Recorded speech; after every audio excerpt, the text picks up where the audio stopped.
My wife and I have been married for about 4 years.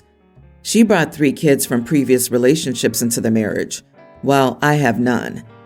They moved into my house after the marriage because I live in a better school district. Obviously, we've had our ups and downs, but overall, it's been good until a couple of weeks ago when I woke up and found a large dent running down the entire passenger side of my car. The dent is about hand's width wide, starts at the front fender, and runs down to the rear tire. I was furious and thought someone sideswept my car as it was parked on the street. I checked our doorbell camera to see if it recorded anything and was surprised to see our teen daughter sneaking out of the house in the middle of the night and driving off in my car. She later returned hours later, stumbling into the house. Outside of those 2 events, the doorbell camera didn't record anything else but a couple of passing cars that didn't come close to mine. I angrily showed my wife the recording and told her our daughter needed to be punished, but she said she'd talk to her. I argued that talking wasn't enough, which led us into an argument. My wife argued that the new family dynamic has been hard on the kids, while I argued that it doesn't excuse the damage done to my car. I wanted her to agree to ground our daughter from social media and make her get a job to pay for the damage. We argued for hours until she said that I don't get a say in any punishment because I'm not her father. That ended the argument, and I walked off. Since then, I've checked out of any parental duties. I've been an adult and still make sure the kids are safe and fed, but I haven't done anything a father would do. They had doctor's appointments last week for their checkups because they play sports in school, and I refused to drive them, causing my wife to have to take off of work. They start school next week, and I've dropped them off since moving in, but I told my wife she'd have to do it this year.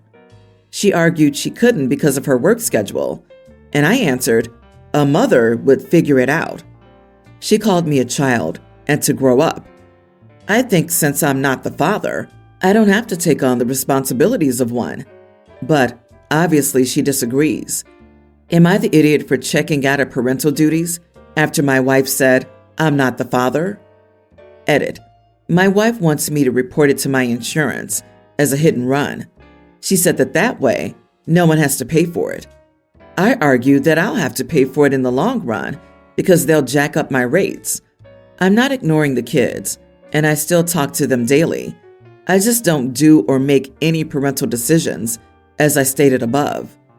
Also, the other day, my son asked me if he should play basketball or football, and I told him to go ask his mother. Not the idiot. Your wife doesn't get to pick and choose when you get to act like a parent, the idiot authority. She's also wrong about the hit and run scenario. If you get it repaired, you'll have to pay your deductible, and it will jack up your rates. Interestingly, she thinks the way to deal with her daughter's behavior is to commit insurance fraud. What kind of mother is fine with her mid-teen daughter stealing a car, driving while intoxicated, and causing some sort of accident? If I did that, I wouldn't have a social life until I went to college. Her daughter is a budding car thief, and she's not concerned enough to punish her. The new dynamic is hard. Tell mom and daughter the next time you'll call the cops, and they can tell them about the new dynamic. She may be telling the wrong person to grow up. She must look in the mirror. Insurance fraud is a crime. Don't do it. Also, you had better report the theft of your car and the accident to the police. She obviously hit something with it, and there's a good chance a camera somewhere recorded your car, and it can be traced back to you. Then I think you should separate. Her daughter committed at least 3 serious crimes: auto theft, drunk driving, and hit and run. She's put you at risk of being sued and possibly arrested. You can't live in a home where that behavior isn't dealt with. Everyone's the idiot here. Wife and daughter are idiots for obvious reasons. You're an idiot for not taking this seriously enough. You're playing petty games about basketball and rides to school when there's a criminal in the house, and her mother is enabling her. What else is she up to that you don't know about? This is the can of worms your wife just threw in your lap. She's more interested in covering the butt of herself and her daughter than in doing the right thing. My brother has a horrific track record with relationships. He's been married 3 times, technically 4, but that one was annulled, so it's no longer supposed to count. And he's been engaged a grand total of 7 times, including this one. My niece, his only child, does not come from any of those relationships. She was so lucky to be born before he started this string of relationships. She's been painfully aware of most of them. Only 2 of the engagements happened before she was old enough to remember, but one came back and tried to act like my niece would remember her, despite being in her life for less than 4 months when she was only 2. Anyway, the current fiancé and my brother have been together for 5 months. They're already engaged, and we were invited to go wedding shopping. My niece, my mom, my older sister, and I. My brother paid my niece to attend because she wasn't going. Let's call my brother's fiancée Kelly for the story's sake. While at the appointment, Kelly was trying to get my niece to act more excited than she was. She'd focus on getting her opinion and make a suggestion of matching mother-daughter accessories for the wedding. And my niece is 20, by the way. Kelly was pushing for my niece to be more present, and eventually, she snapped and asked her why she wasn't more excited for the new chapter in their family and excited to get a new mom. My niece replied that Kelly was nothing special, and she's still not holding her breath that they make it down the aisle, and she's not going to be excited for stepmommy number 100. She also added that even if her dad and Kelly make it down the aisle, this is not even close to his first marriage, and she knows him and knows there's nothing different about this relationship, so she knows it'll be over within the next 3 years. Kelly looked so shocked, but I laughed, and so did my sister. Mom couldn't take her eyes off something very interesting in the corner. Kelly was so offended that my sister and I laughed, and she said we should be teaching our niece better. My brother said nothing, but Kelly demanded an apology. Am I the idiot for laughing when my niece was rude to the bride-to-be? Not the idiot. I'd have laughed too. Your niece is an adult, and she spoke the truth as she saw it. She's probably correct too. And if his newest fiancé knows his history, she knows darn well that she was poking a hornet's nest by needling her fiancé's adult daughter. It seems clear she didn't want to be there, whether she knew she had to be bribed or not. OP, you have to start wearing a GoPro when you are all meeting up and start a reality TV show and call it 100 Stepmoms and Counting. That's yours and your niece's $1 million idea. As for demanding an apology, sometimes the truth hurts. Maybe Kelly didn't get the full story in the 5 months they've been dating. My dad's evil second wife tried that crap with me. I was in my 40s, and she wanted me to call her mom. I refused, and generally referred to her as Florence. Your niece knows exactly who and what her dad is, and let her soon-to-be stepmother, number 100, LMAO, know as well. Frankly, I would have howled with laughter.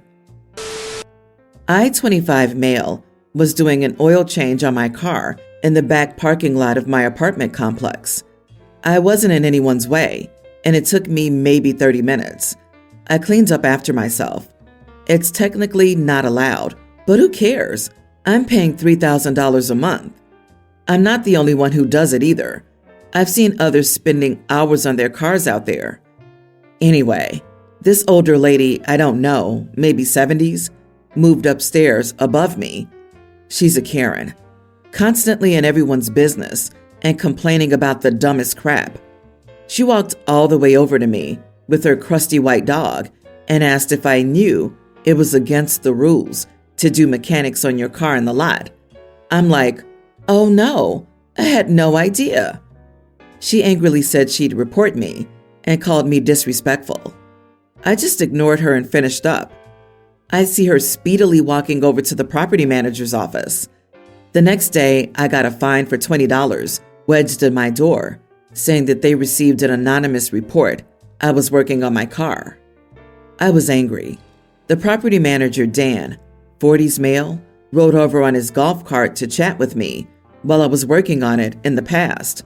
He's very chill, and he doesn't care about most of the policies unless you're committing a crime or actively disturbing the peace. He apologized and said that he, unfortunately, has to do it once someone puts in an official complaint, since his bosses will see it. They'll make a big stink if it's not dealt with. He told me he didn't care. He suggested I do it late at night when it's past Karen's bedtime. I was kind of fed up with her at this point. I asked if I could make an official report that someone has a car in the lot that has expired tags for the last month. Karen's husband's car. He just had surgery, so they haven't been able to get it renewed at the DMV, I guess. Dan laughed and said, "Oh man, really? That's devious, brother." I said, "Yeah, put that crap in. Our state gives the right for private property owners to tow any car with expired tags without notice." The car was towed the same day, and she flipped out. It was hilarious. The cherry on top was Dan informing her that he couldn't do anything because they had received an official complaint. Many neighbors and I were nosy and watched the whole debacle outside. I piped up and said, "It's unfortunate how some people need to learn to mind their own business and chill with the reporting." She started crying, saying she doesn't have the money to get it back since it's $300 total. Too many bills with the surgery. Oops. I told my buddies. They think it's hilarious, but I've also heard some of my friends call me a major idiot, and I went too far since she's old and taking care of her husband. They said $300 was overkill when I was only fined $20. Whatever. I think she had it coming. She was constantly reporting people for the dumbest things. I mean, she screamed at little kids for coloring chalk on the sidewalk since it's against the rules. She also reported a teenager for keeping his bicycle on his balcony instead of the bike rack. It gets rusty out there with the rain. He's had it up there for years, and it was never a problem before she moved in. She's been staying inside for the most part since, so no new reports have come in either. I kind of feel bad since she hasn't gotten the car out of the impound, though. Am I the idiot? Edit. To defend Dan here a bit, he does enforce the rules if you're actively screwing around. Like if kids are out there drawing slurs on the sidewalk. Yeah, he's gonna do something. But little girls drawing rainbows and flowers during their summer vacation? Of course no one cares. LOL. Except Karen, obviously. Not the idiot. She plays stupid games and finally wins the prize. It's only $20 for you, but how many of your neighbors also receive $20 fines from her? That adds up quickly. So no, you're not the idiot here. She is. Don't let anyone guilt you into that. Plus, people like that have a pattern of being nosy idiots and trying to get everyone to follow suit. It sucks to be her. It would have cost her $0 to mind her business and keep her trap shut. I was all kinds of ready to vote you the idiot, especially with the "I know I'm breaking the rules, but who cares" attitude. But realistically, communities only work when people look out for each other rather than trying to screw each other over. It seems like this bird has no interest in being part of the community spirit, so she can't really blame anyone but herself for this happening. If she had been a little less willing to kick up a stink for petty reasons, the other residents might have been more willing to help her out with what I'm sure is a difficult time right now. Update. If anyone cares, I saw the car in the lot this morning. I believe the grandson got it back for her. She still hasn't done her daily patrolling yet, so maybe she learned her lesson. I, 32 male, have been with my girlfriend, Rose, 30, for almost 2 years. We've recently been discussing moving in together. The issue is my girlfriend's last boyfriend was her fiancé, and they were together for 5 years. They had a daughter together and life, but he passed away 4 years ago. Rose is extremely close with her late fiance's family. She sees them almost every holiday and texts and calls his mom and sister frequently. They're all very close. I feel as though I'm living in the shadow of a dead man. I want a life with my girlfriend and her daughter, and hopefully children. With her, I want our own future. The topic came up again about us getting a place together. I basically told her I didn't feel comfortable moving in until she cut contact with her late fiance's family, other than when it involved her daughter. She got angry and said that that was never going to happen and that I had no right to even request that. She accused me of being jealous of someone dead. She now's been ignoring me since yesterday. Am I the idiot? Buddy, that family's with her for life. That's her kid's grandparents by blood. You are the idiot. Honestly, I don't see how you're not getting dumped after this. I want a life with my girlfriend and her daughter and hopefully children with her. I want our own future. Then don't date someone with kids. The family of the kid will always be around forever. You don't get to come in and say, "No more of your dad's family for you, little girl." What exactly are you threatened by? A dead man? Really? You're trying to treat this like a divorce. It's not a divorce. Someone died. You don't get to pretend he didn't exist because it makes you uncomfortable. This isn't a breakup. This is death. These are people that have healed together. They will always be connected. Don't like it? Pack up and leave. Dude, enjoy being single. She has a child with her late fiance, so she'll always be tied to them. They're her child's family, so no, she's probably never going to cut them off. I'm delighted that you asked Rose this question. It gives her a very clear look at how insecure you are and how big of a mistake it would be to take a relationship with you to the next level. I, 37 female, married my husband, Todd, 41, very young. 3 years into our marriage, we got a divorce because he had an affair and got his mistress pregnant. We were split for 5 years, then decided we had changed as people and reconciled for our daughter we had before the divorce and for ourselves with the help of counseling. We've now been together for 6 years. During the years apart, I had another child with a serious partner who sadly passed away. A few days ago, we got a call from my husband's ex-mistress. She says her job wanted her to fly out of state this weekend for an opportunity, but it isn't possible with her son, and she asked us if we'd be willing to take him on such short notice. Usually, my son gets a hotel and stays with his son when she flies out, but she said that this time it would be a longer-term stay. I told my husband, absolutely not. That wasn't happening. He said I was being unfair and that he cares for my daughter, who's from my late partner, like his own, and I should do the same. I screamed at him and said, "My daughter isn't the product of my affair. Absolutely no way he's staying here." He got angry and said that I was being ridiculous and a witch because the child was innocent. In my eyes, it hurts me too much to look at that boy. Am I the idiot?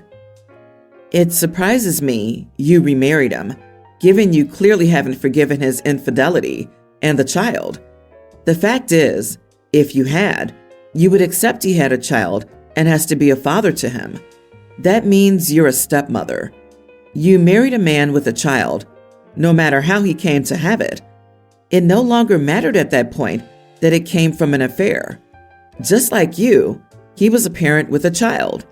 You chose to marry a man with a child, which means you have to allow him to parent this child in your shared home without blowing a gasket or treating that child ill. So you are the idiot. Before you remarried him, did you tell him that you hate his child, will always hate it, and never treat the kid well, all while expecting him to love your child?